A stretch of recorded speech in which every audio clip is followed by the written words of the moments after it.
السلام علیکم ورحمۃ اللہ تعالی وبرکاتہ۔ نحمده ونصلي ونسلم على رسوله الكريم اما بعد فاعوذ باللہ من الشیطان الرجیم بسم اللہ الرحمن الرحیم رضی اللہ عنہم ورضوا عنہ صدق اللہ مولانا العظیم وصدق رسوله النبی الامین المتین الکریم ونحن على ذلك لمن الشاهدين والشاكرين والذاكرين والحامدين والحمد للہ رب العالمین۔ ایک مرتبہ بارگاہ رسول علیہ رسول میں درود و سلام کا ہدیہ پیش کر لیں اور پڑھ لیں اللهم صل على سيدنا ومولانا محمد المعظم الكرم وآله الكرام وابنه الكريم وبارك وسلم صلاة وسلاما عليك يا رسول الله صلی اللہ تعالی علیہ وسلم۔ عزیزان ملت اسلامیہ، اللہ تبارک و تعالیٰ کا احسان عظیم ہے کہ ہم اور آپ ایک مرتبہ پھر آل انڈیا قادری مشن کے ہفتہ واری اجتماع میں حاضر آئے، اور آج کا ہمارا یہ اجتماع امیر المؤمنین خلیفۃ المسلمین حضرت سیدنا ابو بکر صدیق اکبر رضی اللہ تعالی عنہ کی طرف منسوب ہے۔ انشاءاللہ آج ان کی بارگاہ میں خراج عقیدت پیش کریں گے۔ اللہ تعالی ہماری حاضری کو قبول فرمائے، صدیق اکبر کے فیوز و برکات سے ہم سب کو مالا مال فرمائے۔ سیدنا صدیق اکبر رضی اللہ تعالی عنہ اگر خاندان کی بات کریں تو آپ کا شجرہ نسب 7ویں پشت میں حضور پاک صلی اللہ علیہ وسلم کے خاندانی شجرے سے جا کر مل جاتا ہے۔ حضرت سیدنا مالک رضی اللہ عنہ حضور کے جد اعلی 58ویں پشت میں ان کا شجرہ نسب حضرت ابراہیم خلیل اللہ علیہ السلام سے جا کر ملتا ہے۔ تو پہلے ہم حضور پاک صلی اللہ علیہ وسلم کے شجرے کو دیکھیں، پھر سیدنا صدیق اکبر رضی اللہ تعالیٰ عنہ کے شجرے کو دیکھیں، تو بیچ میں حضرت مرہ ایک نام ہے، سیدنا مرہ رضی اللہ تعالیٰ عنہ، وہاں پہ جا کر حضور کا شجرہ بھی اور صدیق اکبر رضی اللہ تعالیٰ عنہ کا شجرہ حضرت مرہ پہ جا کر مل جاتا ہے۔ حضور پاک صلی اللہ علیہ وسلم کا شجرہ محمد صلی اللہ علیہ وسلم، آپ صاحبزادے ہیں سیدنا عبداللہ کے، وہ صاحبزادے ہیں سید عبد المطلب کے، وہ صاحبزادے ہیں حضرت ہاشم کے، وہ صاحبزادے ہیں حضرت عبد مناف کے، وہ صاحبزادے حضرت قصی کے، اور وہ صاحبزادے ہیں حضرت کلاب کے، وہ صاحبزادے ہیں حضرت مرہ کے، اور وہ صاحبزادے ہیں حضرت کعب کے، وہ صاحبزادے ہیں حضرت لبی کے، وہ صاحبزادے ہیں حضرت سیدنا غالب کے، اور وہ صاحبزادے ہیں حضرت فہر کے، اور وہ صاحبزادے ہیں حضرت سیدنا مالک رضی اللہ عنہ، جن کے بارے میں میں نے ابھی بتایا کہ حضرت مالک کا شجرہ نسب 58ویں پشت میں حضرت سیدنا ابراہیم خلیل اللہ سے جا کر ملتا ہے۔ اب ہم حضرت سیدنا صدیق اکبر کے شجرے کو دیکھیں تو حضرت مرہ سے کیسے ملتا ہے؟ وہ شجرہ اس طریقے سے ہے: ابو بکر عبداللہ بن ابو قحافہ عثمان بن عامر بن عمرو بن کعب بن سعد بن تیم بن مرہ۔ اس طرح 7ویں پشت میں سیدنا صدیق اکبر رضی اللہ تعالیٰ عنہ کا شجرہ نسب حضور پاک صلی اللہ علیہ وسلم کے مقدس شجرے سے مل جاتا ہے۔ حضرت سیدنا صدیق اکبر کا نام عبداللہ ہے، عبد الکعبہ کی بھی روایت ہے، لیکن عبد الکعبہ یہ پہلے نام تھا، حضور نے بدل کر عبداللہ رکھ دیا۔ اور القاب میں سب سے زیادہ مشہور 2 لقب ہیں، عتیق اور صدیق۔ عتیق یعنی جہنم سے آزاد، حضور نے بھی آپ کو عتیق فرمایا، اور اللہ کی بارگاہ سے بھی یہ لقب آپ کو ملا ہے کہ آپ کو جہنم سے آزادی کا پروانہ عطا کر دیا گیا۔ اور صدیق بھی آپ کا لقب، صدیق کا تو مطلب یہ ہوتا ہے کہ جو سچ بولے، ہمیشہ جو سچ بولتا ہو اور جو سچوں کی تصدیق کرتا ہو اسے صدیق کہا جاتا ہے۔ اور سیدنا صدیق اکبر رضی اللہ تعالیٰ عنہ کو تو ہم صدیق اکبر کہتے ہیں، یعنی سب سے بڑھ کر تصدیق کرنے والا اور سب سے بڑا سچا اگر کوئی ہے تو وہ صدیق اکبر۔ کیونکہ صدیق اکبر کی شان یہ ہے کہ ایمان لانے میں تو حضور کی تصدیق کی، ایمان لانے کے بعد تو ہر بات میں حضور کو سچ مانتے رہے، حضور کی تصدیق کرتے رہے، لیکن ایمان لانے سے پہلے بھی 20 سال تک حضور پاک صلی اللہ علیہ وسلم سے آپ کی دوستی رہی۔ عجیب و غریب واقعات دیکھے، حیرت انگیز واقعات دیکھے، تعجب خیز واقعات دیکھے، عقل میں نہ آنے والی باتیں بھی دیکھی، لیکن ہر بات میں حضور کی تصدیق کرتے ہوئے نظر آتے، ہر بات میں حضور کی تصدیق کی۔ تو دوستی کی اگر ہم بات کریں کہ سیدنا صدیق اکبر رضی اللہ تعالیٰ عنہ کی حضور پاک صلی اللہ علیہ وسلم سے کیسی دوستی، تو بڑی مثالی دوستی، اور یہ دوستی اعلان نبوت سے پہلے سے، ظہور اسلام سے پہلے سے ہی سیدنا صدیق اکبر حضور کے دوست اور حضور کے یار۔ اور یہ بات بھی آپ ذہن میں رکھتے ہوئے چلے کہ اللہ تبارک و تعالیٰ نے حضور کی دوستی کے لیے حضور کے یار کے طور پر جس کو چننا تھا، جس کا انتخاب کرنا تھا، اب وہ بھی تو ویسا کمال والا ہونا چاہیے، کیونکہ حضور خاتم النبیین ہیں، حضور آخری نبی ہیں، نبی آخر الزمان ہیں، سید المرسلین، امام الانبیاء۔ حضور پاک صلی اللہ علیہ وسلم کا مقام و مرتبہ ساری کائنات میں سب سے بلند و بالا ہے، تو پھر آپ کے ساتھی بھی ویسے ہونے چاہیے، آپ کے دوست بھی ویسے ہونے چاہیے۔ حضور کے لیے جس کو یار کے طور پر منتخب کیا جا رہا ہے، اس میں بھی وہ کمالات اور خوبیاں ہونی چاہیے۔ اور اسی وجہ سے حضور پاک صلی اللہ علیہ وسلم تو معصوم انبیاء میں سے، بلکہ نبی الانبیاء، امام الانبیاء ہیں، سارے صغیرہ کبیرہ گناہوں سے پاک۔ تو حضور شرک و بت پرستی، غلط رسموں سے، غلط عادتوں سے، طور طریقے، ساری چیزوں سے حضور تو محفوظ، لیکن حضور کے دوست ہونے کی وجہ سے، حضور کا یار ہونے کی وجہ سے اللہ تبارک و تعالیٰ نے ابو بکر کو بھی ان ساری چیزوں سے محفوظ رکھا۔ صدیق اکبر نے بھی کبھی شرک نہیں کیا، کبھی بت پرستی نہیں کی، مورتیوں کی پوجا نہیں کی، کبھی بتوں کے آگے اپنے سر کو نہیں جھکایا، نہ بچپن میں جھکایا نہ جوانی میں جھکایا، کیونکہ حضور صلی اللہ علیہ وسلم کے ساتھی کے طور پر آپ کا انتخاب ہو چکا تھا۔ تو اگر معاذ اللہ خدا نہ خواستہ بفرض محال اگر صدیق اکبر نے کبھی شرک کیا ہوگا، یعنی زمانے جاہلیت میں بھی اگر بت پرستی کی ہوتی، بعد میں لوگ الزام لگاتے ہیں، بعد میں لوگ اعتراض کرتے ہیں کہ یہ محمد صلی اللہ علیہ وسلم ابھی بہت پاکیزہ بنتے ہیں، ان کے دوست کو دیکھ لو، یہ ان کا اٹھنا بیٹھنا تو ایسے شخص کے ساتھ تھا جو معاذ اللہ بت پرستی کیا کرتا تھا، جو شرک کیا کرتا تھا، تو کسی کو یہ اعتراض کرنے کا بھی موقع نہ ملے۔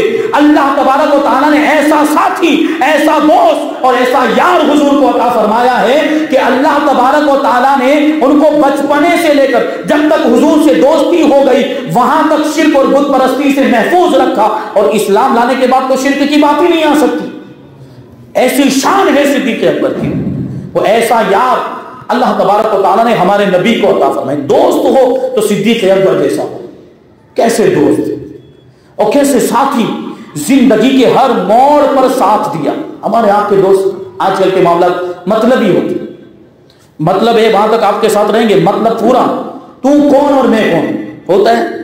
لیکن یہ صدیق اکبر سفر میں بھی ساتھ ہیں، حضر میں بھی ساتھ ہیں، مشکل میں بھی ساتھ ہیں، آسانی میں بھی ساتھ ہیں، جنگ کے موقع پر بھی ساتھ ہیں، صلح کے موقع پر بھی ساتھ ہیں، پریشانی کے عالم میں بھی ساتھ، بیماری ہو تو بھی ساتھ، ہر موقع پر حضور کا ساتھ دیا ہے اور اپنی وفاداری اور جانشاری کا ثبوت پیش کیا۔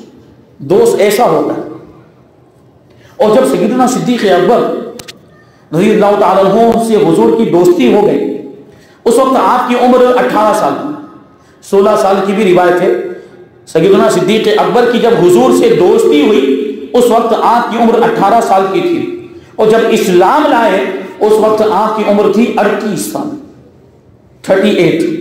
اب حساب لگائیں تو اعلان نبوت سے پہلے کتنے سال تک حضور کے ساتھ آپ کی دوستی رہی؟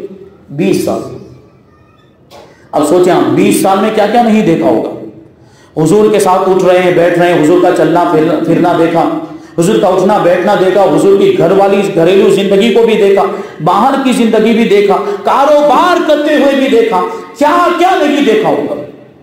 سیدنا صدیق اکبر نے نبوت کے دلائل کو اعلان نبوت سے پہلے ہی دیکھ لیا تھا۔ نبوت کے دلائل کو اعلان نبوت سے پہلے کی ملاحظہ فرما لیا. اسی وجہ سے تو جب حضور پاک صلی اللہ علیہ وسلم نے ابو بکر صدیق اکبر کو جب اسلام کی دعوت دی اور یہ ارشاد فرمایا ابو بکر میں تمہیں اللہ اور اس کے رسول کی طرف بلاتا ہوں، تو بغیر کسی شک، بغیر کسی تردد، بغیر کوئی سوال کیے، بغیر کوئی اعتراض کیے اور خاموشی اختیار کیے بغیر، سکوت اختیار کیے بغیر فوراً کلمہ پڑھ کے مسلمان ہو گئے. وہ ساری دلیلیں تو دیکھ چکے تھے، سارے واقعات دیکھے تھے. ابھی عرض کروں گا کیسی کیسی باتیں ملاحظہ کی تھی، کیسے کیسے واقعات دیکھے تھے. تو 18 سال کی عمر میں حضور سے دوستی ہو گئی. اور کیسی دوستی؟ حضرت ام المؤمنین عائشہ صدیقہ رضی اللہ تعالی عنہ فرماتی ہیں کہ حضور روزانہ ہمارے گھر میرے والد ماجد سے ملاقات کرنے کے لیے تشریف لاتے تھے. کوئی دن ایسا نہیں گزرتا تھا کہ جس میں صبح و شام کو اللہ کے رسول صلی اللہ علیہ وسلم میرے والد ماجد سے ملاقات کرنے کے لیے نہ آتے. ایسی گہری دوستی تھی حضور کی اور صدیق اکبر کی. اور یہ دوستی کی وجوہات بھی ہیں، دوستی ہونے کا سبب بھی آپ دیکھیں. چونکہ ہم عمر ہے، سیدنا صدیق اکبر رضی اللہ تعالیٰ عنہ حضور سے 2.5 سال چھوٹے، اور یہ تقریباً ایک ہی عمر کہی جاتی ہے عام طور پر، اور ہم عمروں میں دوستی ہو جاتی ہے. پھر دوسری وجہ یہ بیان کی کہ سیدنا صدیق اکبر رضی اللہ تعالیٰ عنہ مکہ مکرمہ میں محلہ مصفلہ میں رہتے تھے. محلہ مصفلہ کی بات آپ کو بتاؤں، یہ کیسا مبارک محلہ، اور یہ وہ محلہ ہے کہ جس میں ام المؤمنین حضرت خدیجہ الکبریٰ رضی اللہ تعالیٰ عنہا بھی رہا کرتی تھی. بڑے بڑے اور مشہور تاجر کاروباری لوگ بھی اسی محلے میں رہا کرتے تھے. مسجد حرام کے جنوب میں، مسجد حرام سے ساؤتھ میں یہ محلہ واقع ہے جس کو محلہ مصفلہ کہا جاتا ہے.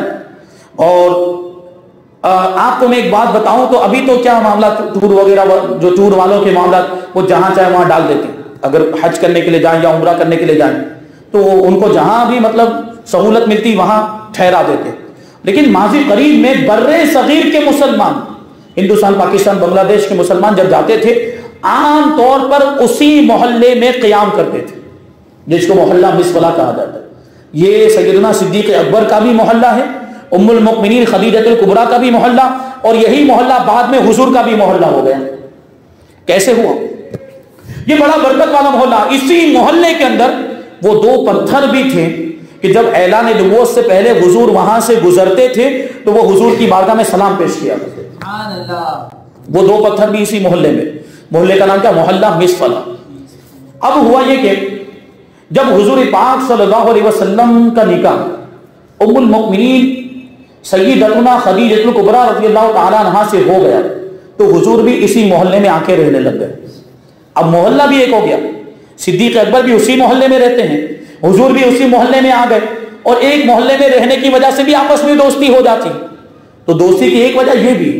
پھر دوسری بات کہ صدیق اکبر رضی اللہ تعالیٰ عنہ کا کاروبار بھی تجارت، کپڑوں کی تجارت کیا کرتے تھے، اور حضور پاک صلی اللہ علیہ وسلم بھی تجارت کرتے. ام المؤمنین حضرت خدیجہ الکبریٰ رضی اللہ تعالیٰ عنہا کا سامان تجارت آپ بیچنے فروخت کرنے کے لیے لے جاتے تھے، تو آپ کا بھی وہی کاروبار، تو کاروبار بھی ایک. اور آپ دیکھتے ہیں کہ کاروبار ایک ہونے کی وجہ سے بھی دوستی ہو جاتی ہے. دوستی کی ایک وجہ یہ بھی. پھر ایک محلے میں رہنے کی وجہ سے ملاقاتوں کا سلسلہ ہوا، پھر یہ ملاقات گہرے مراسم میں تبدیل ہو گئے، اور وہی گہرے مراسم گہری دوستی میں تبدیل ہو گئے. اور یہ ساری تو وجوہات ہیں. اس کے علاوہ یہ بھی تھا، اور ایک وجہ، ایک سبب یہ بھی تھا کہ اللہ تبارک و تعالیٰ نے ان دونوں حضرات یعنی حضور پاک صلی اللہ علیہ وسلم اور حضرت سیدنا صدیق اکبر رضی اللہ تعالیٰ عنہ کی طبیعت کو انتہائی نفیس بنایا تھا. انتہائی پاکیزہ طبیعت اور انتہائی صاف ستھری طبیعت دونوں حضرات کو عطا فرمائی کہ حضور پاک صلی اللہ علیہ وسلم بھی اور سیدنا صدیق اکبر بھی کبھی بھی زمانہ جاہلیت کی آلائشوں، زمانہ جاہلیت کی گندگیوں، نجاستوں، بت پرستی اور مشرکوں کے مشرکانہ عقائد و نظریہ، ان کے غلط طور طریقے، ان کی غلط رسمیں اور ان کی غلط عادتوں سے ہمیشہ دور رہے. اللہ تبارک و تعالیٰ نے دونوں کو محفوظ رکھا. اس کی وجہ سے بھی آپس میں دوستی. اور جب مسلمان ہو گئے، جب اسلام لے آئے، تو اسلام لانے کے بعد تو اس دوستی میں ایسی مضبوطی آئی، ایسا استحکام آ گیا کہ دنیا اس دوستی کی مثال پیش نہیں کر سکتی. ایسی دوستی. اور سیدنا صدیق اکبر رضی اللہ تعالیٰ عنہ نے تو حضور کی بارگاہ میں اپنی خواہش ظاہر کی تھی. 3 آرزویں پیش کی. یا رسول اللہ میری 3 آرزویں، النظر الیک وانفاق مالی علیک والجلوس بین یدیک، کہ یا رسول اللہ آپ کو دیکھتا رہوں، اپنا مال آپ پر خرچ کر دوں اور آپ کی بارگاہ میں ہمیشہ حاضر رہوں۔ اللہ تعالیٰ نے تینوں آرزوؤں کو پورا فرما دیا۔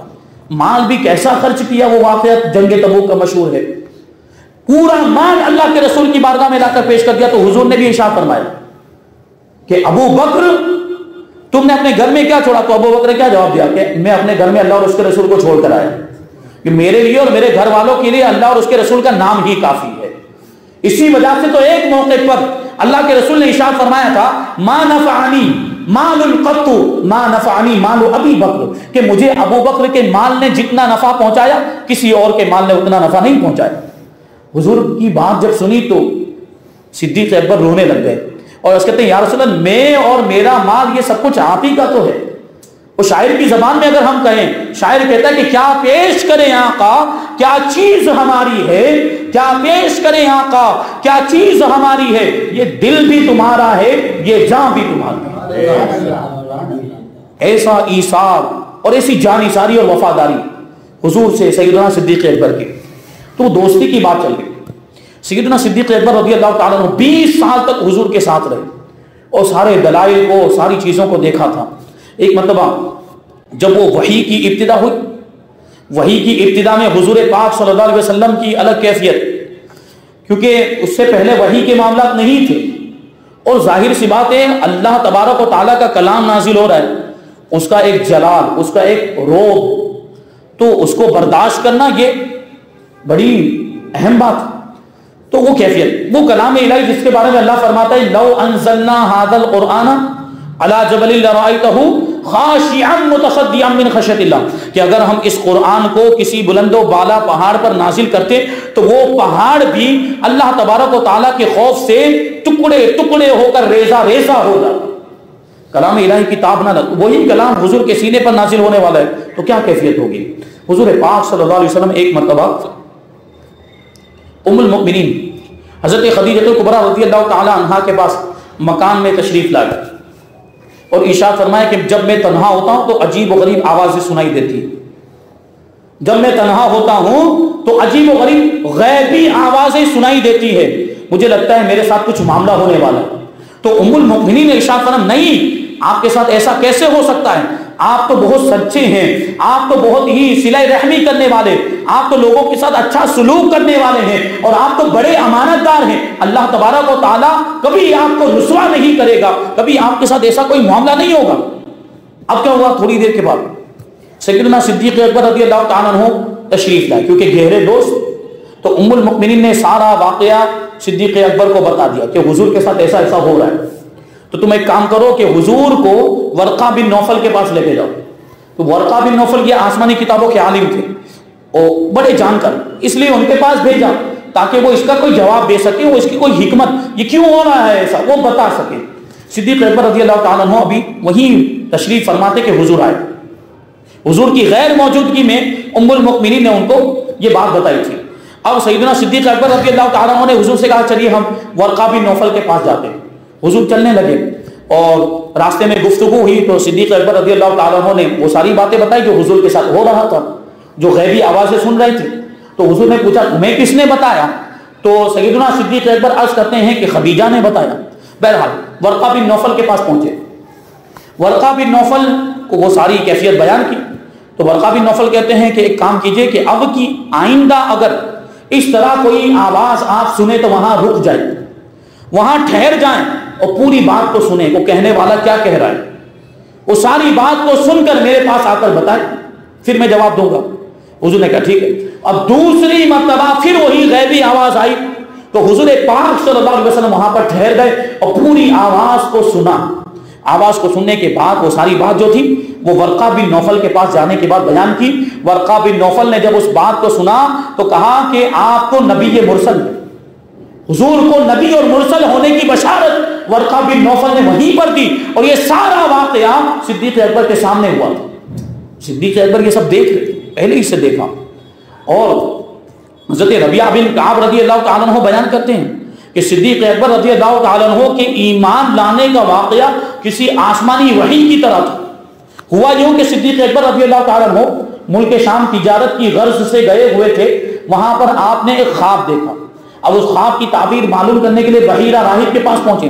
یہ وہی بحیرہ راہب ہے کہ 12 سال کی عمر میں جب حضور ابو طالب کے ساتھ تجارت کے لیے سفر کے طور پر سفر کرتے ہوئے یہ ملک شام پہنچے تھے. یہی بحیرہ راہب تھا جس نے ابو طالب کو کہا تھا کہ یہ کون ہے. انہوں نے کہا کہ یہ تو میرا بھتیجا ہے محمد ابن عبداللہ. تو اسی بحیرہ راہب نے حضور کے بارے میں کہا تھا کہ یہ تو سید العالمین ہیں, یہ تو سارے جہان والوں کے سردار ہیں, اور ان قریب اللہ تبارک و تعالیٰ ان کو رحمت للعالمین بنا کر مبعوث فرمائے.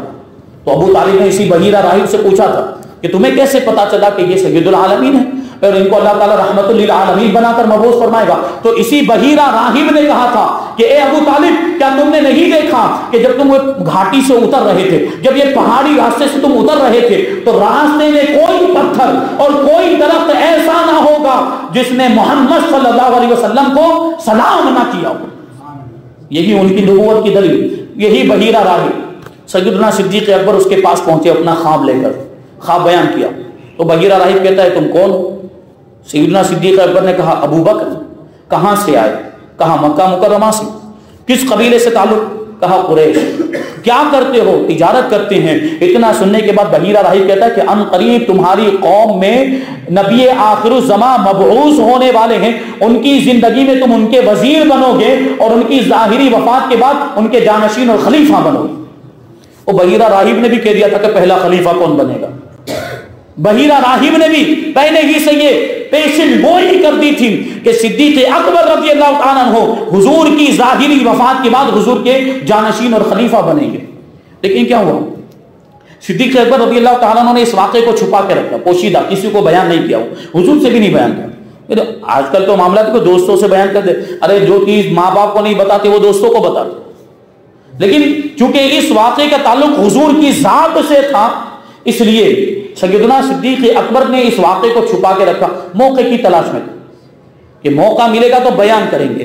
اب جب اللہ کے رسول صلی اللہ علیہ وسلم نے اعلان نبوت فرمایا اور سیدنا صدیق اکبر رضی اللہ تعالیٰ عنہ کو اسلام کی دعوت دی, تو حضور نے یہی واقعہ دلیل کے طور پر صدیق اکبر کو سنائی. صدیق اکبر نے تو کسی کو بتایا نہیں تھا, حضور کو بھی نہیں بتایا, لیکن حضور تو عالم غیب ہے, حضور کو اللہ نے بتایا. تو یہی واقعہ دلیل کے طور پر حضور نے سیدنا صدیق اکبر رضی اللہ تعالیٰ عنہ کو سنایا. واقعہ سننے کے بعد صدیق اکبر رضی اللہ تعالیٰ عنہ نے حضور کو اپنے گلے سے لگا لیا, حضور کی پیشانی کو چومتے ہوئے عرض کرتے ہیں یا رسول اللہ, میں گواہی دیتا ہوں کہ اللہ کے سوا کوئی معبود نہیں, اور میں گواہی دیتا ہوں کہ آپ اللہ کے سچے رسول ہیں. کلمہ پڑھ کے مسلمان ہو گئے. اور ایک خواب ایسا دیکھا سیدنا صدیق اکبر نے, یہ سب ظہور اسلام سے پہلے کے واقعات. سیدنا صدیق اکبر نے ایک خواب ایسا دیکھا کہ ایک چاند آسمان سے اترا اور اس چاند کے بہت سارے ٹکڑے ہو گئے, اور ہر ٹکڑا مکہ مکرمہ کے ہر گھر میں داخل ہو گیا. چاند کے جتنے بھی ٹکڑے ہوئے تو وہ ہر ٹکڑے, وہ سارے ٹکڑے مکہ مکرمہ کے گھروں میں داخل. پھر وہ ٹکڑے واپس آئے, وہ آپس میں جڑ کر وہ پھر سے وہ چاند مکمل ہو گیا. سیدنا صدیق اکبر فرماتے ہیں وہ چاند مکمل ہونے کے بعد میرے دامن میں آ گیا. وہ چاند مکمل ہونے کے بعد میرے دامن میں آ گیا. تو صدیق اکبر کہتے ہیں اس خواب کی تعبیر میں نے بعد میں پوچھی, تو وہ جس راہب سے پوچھی تھی اس نے نبی آخر الزمان کے تشریف لانے کی بشارت دی کہ ان قریب نبی آخر الزمان مبعوث ہونے والے ہیں اور تم ان پر ایمان لاؤ گے. وہ چاند کوئی اور نہیں بلکہ حضور پاک صلی اللہ علیہ وسلم. ایک اور واقعہ خود سیدنا صدیق اکبر بیان کرتے ہیں کہ ایام جاہلیت میں ایک درخت کے نیچے جا کر بیٹھا. اب کیا ہوا کہ وہ درخت مجھ سے قریب ہونے, اس کی شاخ مجھ سے قریب ہونے لگ گئی, وہ شاخ میری طرف جھکنے لگ گئی. وہ اتنی قریب ہوئی کہ وہ شاخ میرے سر سے آ کے لگ گئی. اب مجھے تعجب ہوا, میں دیکھ رہا ہوں یہ کیا ہو رہا ہے میرے ساتھ. وہ درخت کی شاخ میری طرف جھکتی جا رہی ہے, وہ میرے سے قریب ہوتی جا رہی ہے. اب میں یہ سوچ ہی رہا تھا کہ اس درخت کے اندر سے آواز آئی. صدیق اکبر فرماتے ہیں اس درخت کے اندر سے آواز آئی کہ ان قریب فلاں وقت میں تمہاری قوم میں نبی آخر الزمان مبعوث ہونے والے ہیں, تم ان پر ایمان لانا اور ان کے ساتھیوں میں شامل ہو جانا, اور اس طرح تم سعادت مندی حاصل کر لینا. سیدنا صدیق اکبر کہتے ہیں واضح کرو, درخت سے پوچھتے واضح طور پر بیان کرو کہ وہ نبی کون ہوں گے,